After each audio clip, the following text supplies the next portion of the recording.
I'm here with UFC President Dana White, UFC 246 on the horizon. It's nice to have a couple weeks off before a big event like this gets everybody hungry. Yeah, and for the holidays too. So there was a nice big gap there for the holidays. Everybody got to, especially here. I mean, the people in this building work so hard, man. So it was cool. Did you go anywhere cool? I think I saw a picture of you at the Vatican. Yeah, so I went to Israel, and I was supposed to be there for 10 days, and I didn't love it. So I got the hell out of there, and we went to Rome, and we ended up spending like 8 days in Rome. Where did you stay in Israel that you didn't like it? It's a nice place. Yeah, I wasn't a fan. Wasn't a fan. Neither was my wife. From a matchup standpoint, Conor versus Cerrone is a very interesting fight. The reason why I say that is because the way that Conor speaks, it's almost like we're already 3 months down the line, like that this fight's happened, that it's over, we're now gearing up for Masvidal or whatever else is next. From a matchup standpoint, though, there are a lot of different things that Conor's going to face that he hasn't faced before in this fight that makes it such a dangerous fight that people really aren't discussing. I agree, and like I said the disrespect that's been shown to Cowboy in the lead up to this fight is unbelievable, especially at the sports books. I mean, Conor's a 3-1 favorite. There's so many different ways for Cowboy to win this fight. Conor has only fought twice at 170. He's won one and lost one. If this thing goes to the ground, Cowboy's ground game is very, very underrated. And I don't know. I just think this is going to be a much tougher fight than people think it is. Well, I've been saying to people, if you go down the line, if you say punching power, you got to go with Conor. But if you say kicks, it's probably up in the air. But Cerrone has the most head kicks in UFC history. You go wrestling, grappling, you probably have to go Cerrone. Submissions, probably have to go Cerrone. Cardio, probably have to go Cerrone. He's got a lot of things on his side. And I guess the one thing that is the big question with Cowboy is the mental aspect, that he's admitted if he gets scared before fights, he throws up before fights. Do you think that's the X factor? I think every fighter gets scared before fights. To say that you don't get scared before a fight, you wouldn't be human. Mike Tyson has broke down how he gets scared before fights. I think that's all a part of the process that fighters go through before they actually get in there and throw the first punch. You wouldn't be human if you didn't. There's something actually wrong with you if you don't get nervous and don't get a little scared before a fight. What would a loss mean for Conor? If he does lose, a lot of people say it might be over, but this is the kind of guy that can sell any fight against any human being on the planet and make it gigantic. Do you think that a loss would derail his career that much? I don't know. I don't know the answer to that question. I know this. I don't love him fighting at 170 pounds. Conor won the 145-pound world championship. Then when he moved up to 155 pounds, everybody said, well, now in Eddie Alvarez, he's finally fighting a guy who can punch toe-to-toe with him and is a really good wrestler. And we saw how that ended. So you can't really count Conor out in anything, but I don't love him at 170 pounds. But the fact that he wants to fight Cowboy at 170 pounds is another reason that we all love Conor McGregor. He mentioned that he thought he'd make around $80 million for this fight. And then yesterday he kind of clarified that he's thinking big. If he hits certain landmarks, he can make $80 million. He just feels he's going to hit those landmarks. What are those landmarks? What needs to happen for him to make $80 million for this fight? Well, I also think that if you look at and what I believe Conor means too, is when you look at everything that Conor has going on, if you look at all the, at all the ancillary things that he does, from sponsorship to his whiskey, and other business deals that he has, whether it's his clothing, Reebok, the list goes on and on. You add everything up and Conor makes a lot of money. I mean, it's no different than the Khabib fight. I mean, when Khabib beat Conor, the millions and millions and millions of dollars that were made from winning that fight, not just the fight itself. Who knows what the number is for Conor? What are the incentives, though? What does he need to do? He needs to sell a certain amount globally, and does he get to see these numbers? Does he get to audit you guys and say? Yeah, of course. Okay. They all do. All the guys that make a piece of the pay-per-view have audit rights and things like that. But it's no different than any other Conor McGregor fight that he's ever been in. Conor is a partner in the pay-per-view sales. He said in the scrum as well that he calls the shots. If he wants to fight somebody, that fight's going to happen. Do people need to get accustomed to the fact that this is a fight promotion? Rankings matter, but they don't matter more than promoting a big fight and a big event. Does he have the power to get preferential treatment in that kind of case. Well, let me tell you this, and when he says that, first of all, Conor's never turned down a fight ever. I've never called Conor and said, "Hey, Conor, this is the fight that you're going to fight," and he said no. It's never happened. And I've said this to you guys a million times before. Fights have fallen out for Conor, and I've been in the living room, and he's like, "I'm going back to bed," or "I'm going to the gym. Call me and let me know who says yes and who I'm fighting." So going into this Cowboy Cerrone fight, him and Cowboy have been talking ever since that one press conference that we did, the big seasonal press conference, and him and Cowboy started going back and forth. And I don't think that there was ever any doubt that him and Cowboy were eventually going to fight. They were talking about it. So it's not like Conor's ever turned down a fight. You feel like this was destiny? Like that this was kind of written years ago? 100%. And it almost happened years ago with Nate. Nate Diaz got the call, but it could have been him. 100%. So with Conor, there were allegations that were written about him in the New York Times that he was being investigated. Now, you've addressed this and said that because there's no charges, there's nothing really that can stop you from having him fight. But did you guys do any sort of internal investigation on him and make sure that all the ducks were in a row before you decided to book this fight? There's been no charges filed against Conor McGregor. You can't keep a guy from making a living that has been charged with nothing.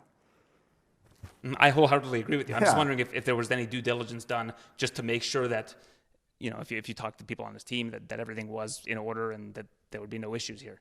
There's been no charges filed against him. Why would we do an investigation when there's been no charges filed against the guy? All right, it's fair enough. Yeah, it makes no sense. So lastly, in terms of the division, beyond Khabib versus Ferguson, do you feel Justin Gaethje's next in line, or does he still need to win another fight to secure that title fight? Like, are there still a lot of pieces in the air? Gaethje's next in line for what? For the lightweight title. Yeah, no.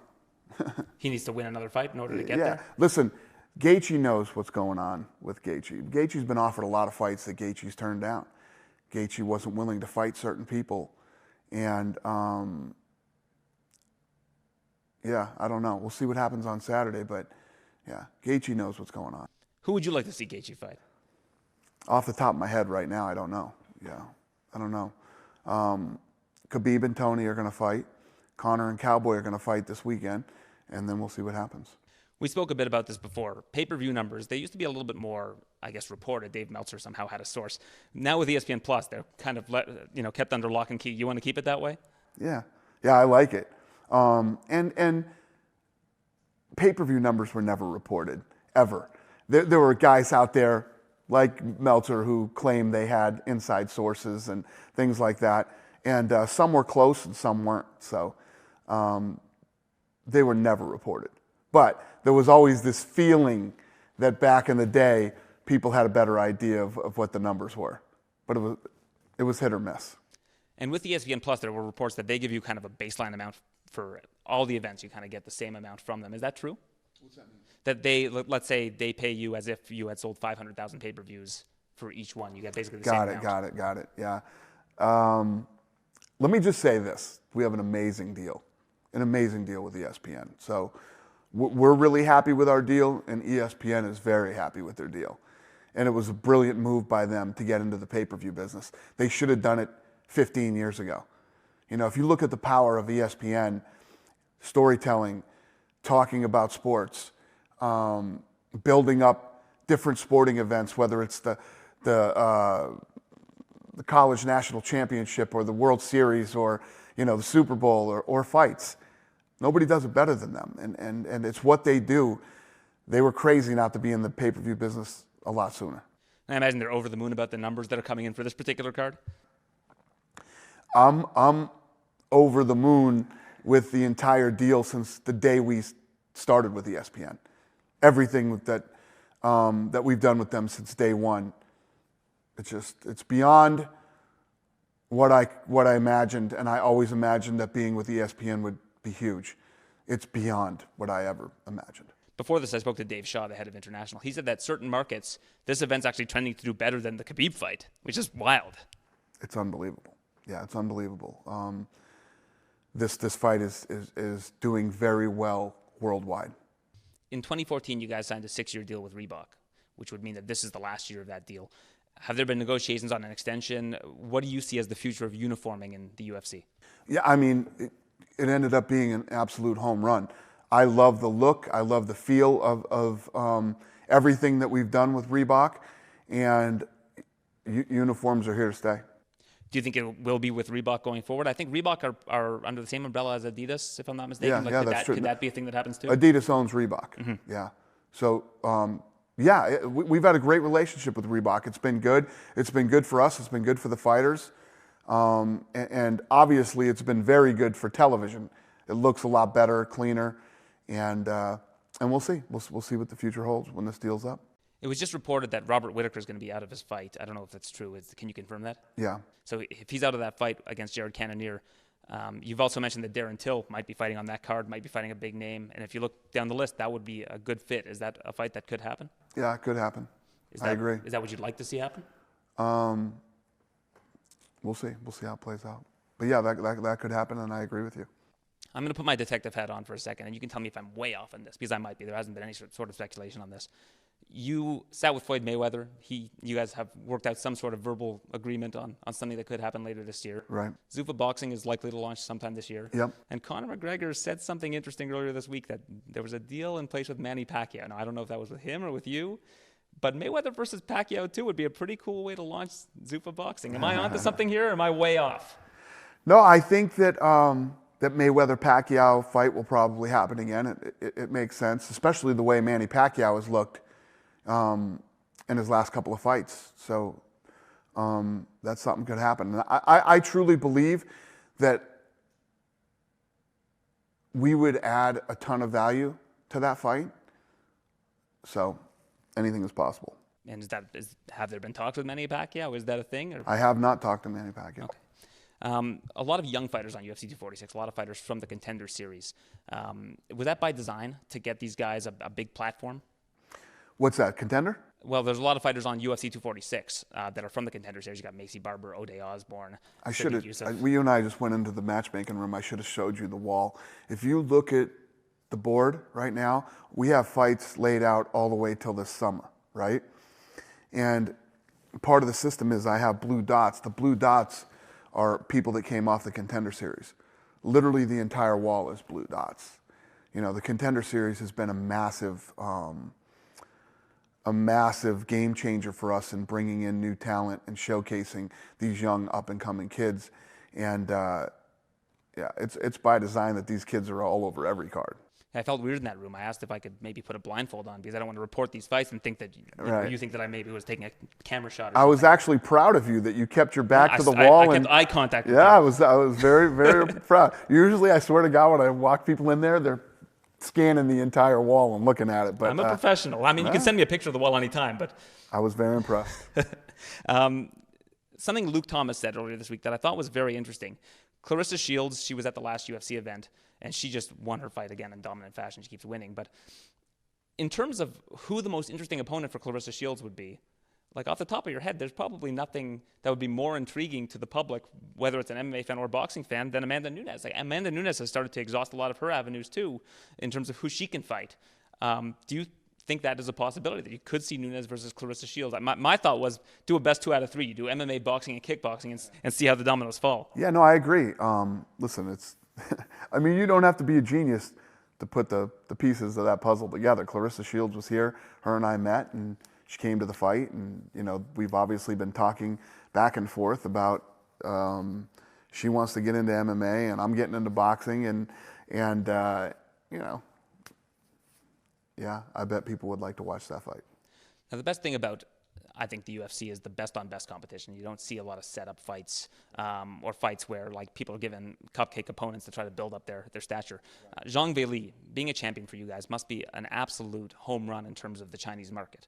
And keeping her champion is obviously in your best interests, but you've got her against Joanna Jędrzejczyk, the best in the history of the division.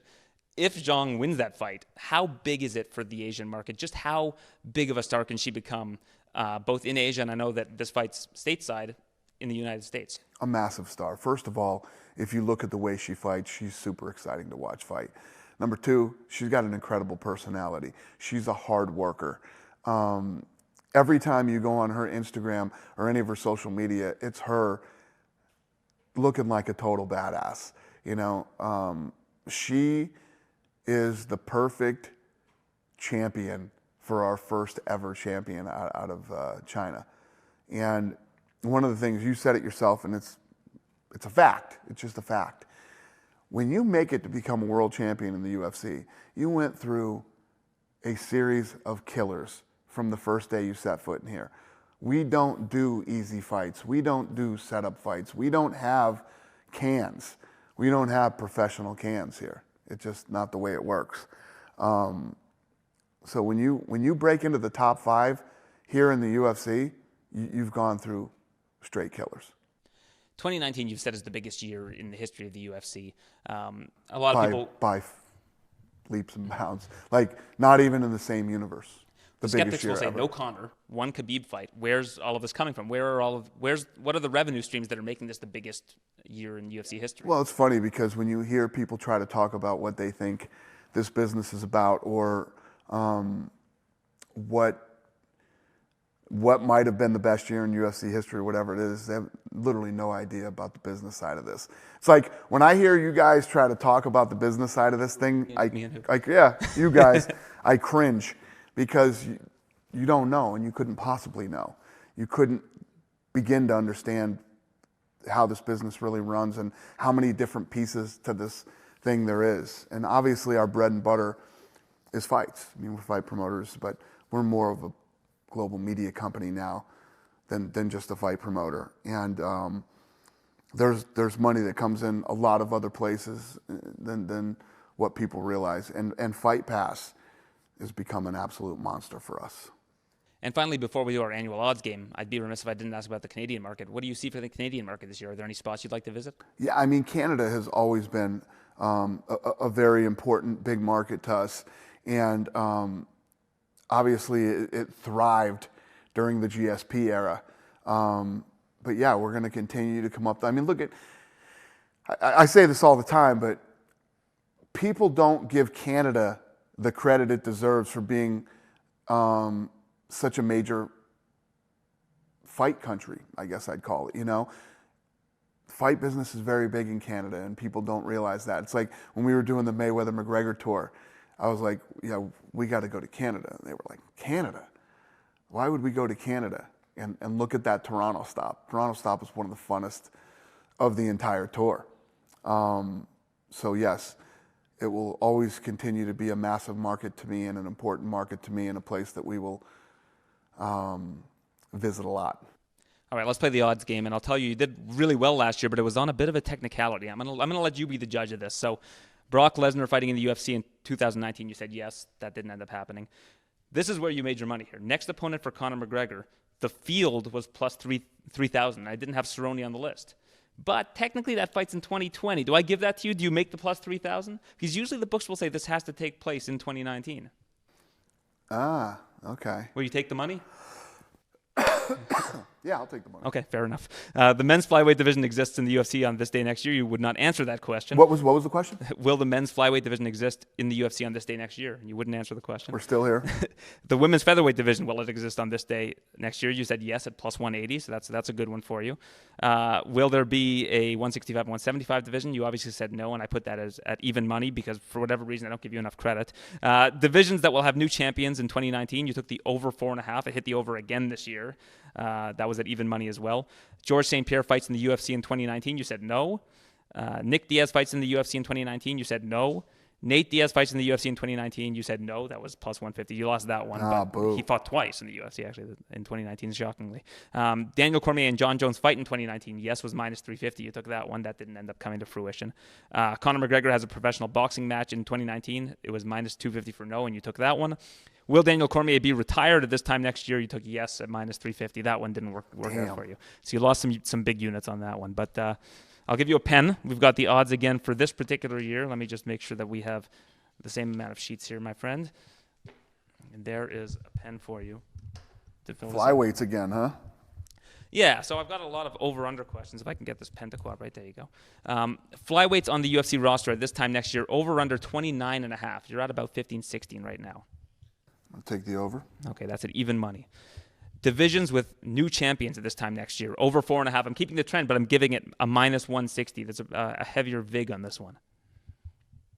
And an under is 4.5. Is I'm actually going to go over. You're going over again. All right. I think it was 6 this year, and I think it was 6 the year before too. Conor McGregor fights in 2020 over 2.5 fights or under 2.5 fights at minus 110. Even money. I'm going to take the under. I like the suspense on that one. You gave that one a lot of thought. And we'll go with Israel Adesanya. He says he wants to fight 4 times in 2020, so I'm setting the line at 3.5. Over 3.5 is plus 200. So I'm going to go with the under on that. Under 3.5, minus 240. All right, next opponent for Conor McGregor. We're doing this one again. Jorge Masvidal plus 140. Usman plus 400. Khabib plus 300. Gaethje plus 350. This is the next one after Cowboy. Nate Diaz plus 300. Colby Covington 20-1. Floyd Mayweather 50-1. And the field at 8-1. I'm gonna take Khabib. Khabib plus 300. Next fight for Conor. All right. Seasons of Contender Series in 2020. How many seasons will you do? Over 2.5 at plus 160. You probably already know the answer to this. Under 2.5 is minus 180. I'm gonna go under. So likely one stateside and one in Asia. Total women's featherweight title bouts in 2020. Over 1.5 is plus 300. Under 1.5 minus 375. I'm gonna go over. Okay, that's a good proposition for you if it happens. John Jones fights at heavyweight in 2020. Yes is plus 120. No minus 135. I'm gonna go with yes. All right, Jorge Masvidal defends the BMF title in 2020. Yes. Yes, wow, plus 150. All right, this was a user-submitted question on Twitter, but from @Chase_Hooper. Will Chase Hooper have an M&M's endorsement in 2020? Yes is plus awesome. 200 and no minus 250. I'm going to say yes. All right, there we go. I love that. I love that. He submitted that question, honestly. Will Daniel Cormier be retired at this time next year? Same question. Yes, minus 500 and no plus 420. Will we see a Daniel Cormier fight in 2021? I'm giving you big odds. I'm going to say no. All right. I blew it last time. I'm going to say no. UFC holds a card in Africa in 2020. Yes, minus 180 and no plus 160. That's pretty cool. That's pretty cool. I'm going to say no, though. Not a lot of contenders for Valentina Shevchenko right now. Macy Barber fights for the title in 2020. Yes, minus 110. No, minus 110. So even money. She scares me. She's going to punch me in the face if I say no. This girl is a little lunatic. She would be the youngest champion in UFC history if she was able to get that fight and win. In 2020. Yeah, think of the contenders, though, at flyweight. There's not a lot of them. She could probably do it. I'm going to say yes. All right, she will like that answer. I'm going to say yes. Your text would be going off right now. Even she'd somehow know. All right, Jose Aldo fights for a title in 2020. Yes, plus 150. No, minus 175.